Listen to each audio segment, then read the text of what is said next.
How do we see stars that are billions of light years away? I get this question every seminar I do, I believe. There's no question there's an awful lot of stars out there. The Bible says in Nehemiah chapter 9, Thou, even Thou art Lord alone. Thou hast made the heaven and the heaven of heavens. God created all the stars, and there's an awful lot of stars out there. It's interesting, stars blow up every once in a while. They run out of fuel or whatever happens, and they implode and then explode. It's called a nova, or if it's a big one, it's called a supernova. It seems that about every 30 years a star explodes. Well, after searching the heavens, they've only found 300 supernova rings. So the question would be, if the universe is millions of years old, why aren't there more supernova rings, the remnants of these blown up stars? That indicates only a few thousand years. Of course, the Bible says God made everything 6,000 years ago, and the textbooks say it's billions of years old. I think the textbooks have a problem because there should be a lot more supernova rings. Plus, obviously, you have a problem. Stars being born should equal stars dying, or else you're going to have a real serious problem. There are plenty of stars out there, but we've never seen one star forming. We see stars blow up every 25 or 30 years. We've never proven the formation of one new star. One atheist I debated said, oh, Hovind, there's this new star forming right now in Crab Nebula and some of the different clouds out there in space. You see stars forming. No, you don't. You see spots getting brighter. You are assuming a star is forming, but actually all you're seeing is a spot getting brighter. It could be there's a dust cloud clearing and there was already a star behind it. Any fourth grader would know that. So nobody's ever proven the formation of one star.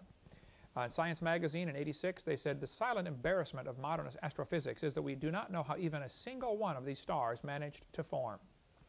The situation is no better now. Nobody can prove any star formed by natural processes. If dust tries to get together, as it increases in density, it increases the temperature, which increases the movement, and it drives it back away. It's called Boyle's gas laws. You cannot compress dust into solid matter without creating a real serious physical science problem of overcoming the gas laws. The pressure increases, the temperature increases, which drives them out again. It's not going to happen. One professor said, oh, Hovind, we figured if 20 stars explode near each other, they'll produce enough energy to squeeze the gas and make a new star. I said, well, sir, that's just brilliant. You know, you're saying if you lose 20, you can gain 1. Man, you ought to run for Congress and help those guys borrow their way out of debt. You know, that's a dumb idea. We've never seen it happen. It's purely theoretical that 20 stars could do that, but that is a losing proposition, not gaining. There are lots of stars. The Bible says God created the stars in Genesis 1:16. He created them to be lights on the earth. Psalm 147 says He counts the number of the stars and gives names to all of them. The Bible says He layeth the beams of His chambers in the waters, who maketh the clouds His chariot, who walketh upon the wings of the wind. It is possible that Psalm 104 ties in with Psalm 148, that there is still water above the heavens. Nobody knows what's beyond the stars, if there's an end at all. But it could be that this verse and verse in Revelation where the Lord sits on many waters is talking about the fact that there was a layer of water above the earth, and there may be another layer of water beyond the stars. Don't know, just a theory, something to chew on. There's no way we can tell anyway. Okay, there's a lot of stars out there. It's been estimated that everybody on earth could own 2 trillion stars to yourself. That's a lot. Million, billion, trillion. The stars are really far away. Hubble telescope focused in on a dot. They thought they found a black spot in space about the size of a grain of sand held at arm's length. They looked at that spot for 10 days, and in that one spot there were so many stars they'd never seen before that they couldn't even count them. That's just one spot, the size of a grain of sand, new stars just discovered. There's a lot of stars. Stephen Hawking, who hates Christians and creationists, said, and won't debate me, by the way, Steve, I'll take on any time. He said, stars are so far away, they appear to us to be just pinpoints of light. He said, there's only one feature we can observe, that is the color of their light. So when you look at a star, you cannot see the size or shape of the star. All you see is what color it is. We assume that stars are like the sun, and the sun is like stars, but that is purely an assumption. We don't know that. Some people say, oh yeah, we can tell by the elements that it's burning. It gives a color characteristic, you know, the signature, you can tell the elements. You know, evolutionists never talk about this, but they are, of course, assuming that even the molecules evolved in other places just like they evolved on Earth. They're assuming the same 92 elements we have here would be the same found throughout the universe. They've never talked about that, but you have a real serious problem if you just assume that the same molecular arrangement evolved, because molecules would have to evolve too by your theory, which I think is a dumb idea. Okay.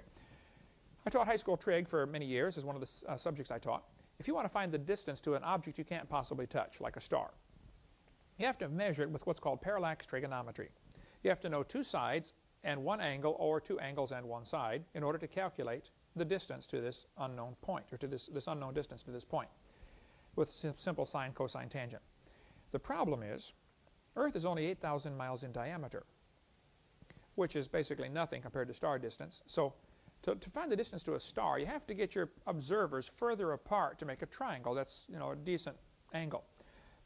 Well, they look at the star in January, then they look at the star in June, and they get a much bigger base on their triangle. This is Earth's orbit around the Sun. Well, it's 93 million miles to the Sun, which is a long ways, but it takes light 8 minutes to get here from the Sun. It's called 1 astronomical unit. That is, the distance from the Sun to the Earth is an AU, an astronomical unit. So we are 8 light minutes from the Sun, which means the diameter of our orbit is 16 light minutes. That would be the diameter of Earth's orbit around the Sun. This diagram here shows a little yellow dot on the far left.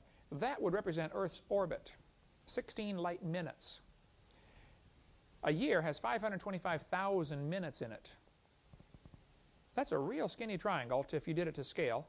It's like having two surveyors with, you know, a telescope 16 inches apart, looking at a dot 525,000 inches away, which is 8 1/3 miles.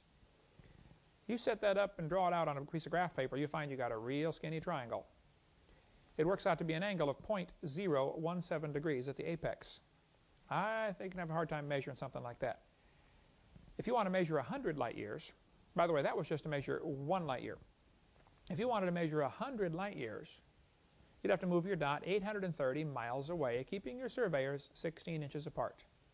That's like having two guys on my roof here in Pensacola, Florida, looking at a dot in Chicago.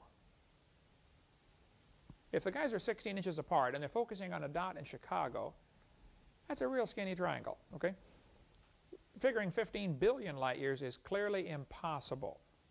It just can't be done. And I don't think you can tell exactly where you were 6 months ago on opposite sides of Earth's orbit. That would be a stretch also. Okay, this textbook says parallax trigonometry can be used to measure distances less than 100 light years. I agree, much less. I think you'd have a hard time measuring 20 light years, but I'll give them 100, I'll give them 500 for the sake of the argument. The fact is you can't measure a billion. I'm not saying the stars aren't that far away, they probably are. I'm just pointing out we have no way of measuring it. We don't know how far away they are.